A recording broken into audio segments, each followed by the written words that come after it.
महाभारत में वह योद्धा जिसने भगवान श्री कृष्ण को 12 बाण मारे थे, वह था भीष्म पितामह। भीष्म पितामह जो कौरवों की ओर से लड़ रहे थे, महाभारत के युद्ध में कौरव सेना के सेनापति थे।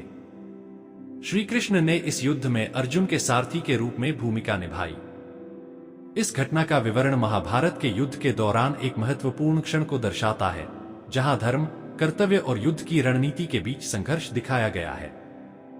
इस घटना को विस्तार से समझने के लिए महाभारत की कथा और भीष्म पितामह के व्यक्तित्व पर चर्चा करना आवश्यक है।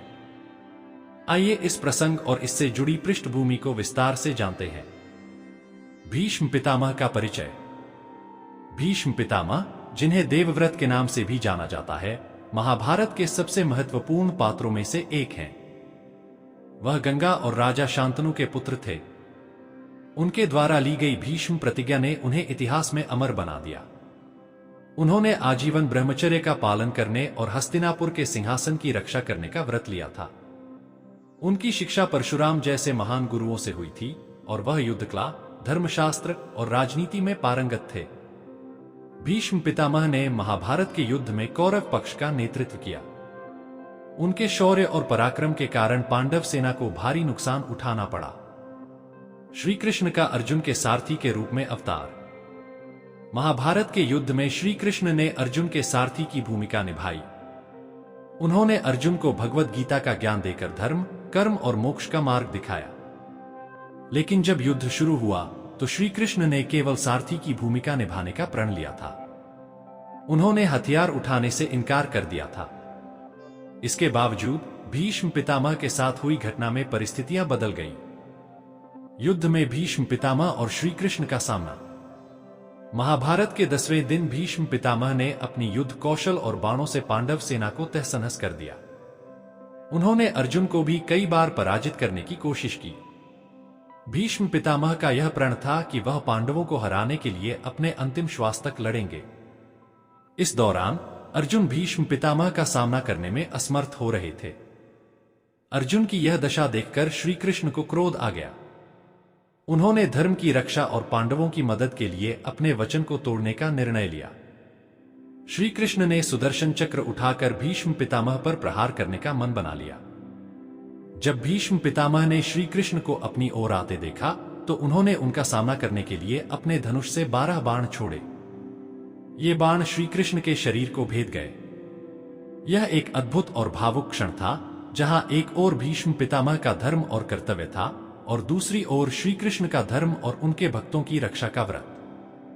12 बाणों का महत्व। भीष्म पितामह द्वारा चलाए गए ये 12 बाण उनके अद्वितीय योद्धा कौशल और उनकी शक्ति को दर्शाते हैं। इन बाणों ने श्री कृष्ण को घायल कर दिया, लेकिन वह भगवान होने के कारण किसी भी घाव से अप्रभावित रहे। इस घटना में 2 प्रमुख संदेश छिपे हैं। धर्म और कर्तव्य का टकराव। भीष्म पितामह और श्री कृष्ण दोनों अपने अपने कर्तव्य का पालन कर रहे थे।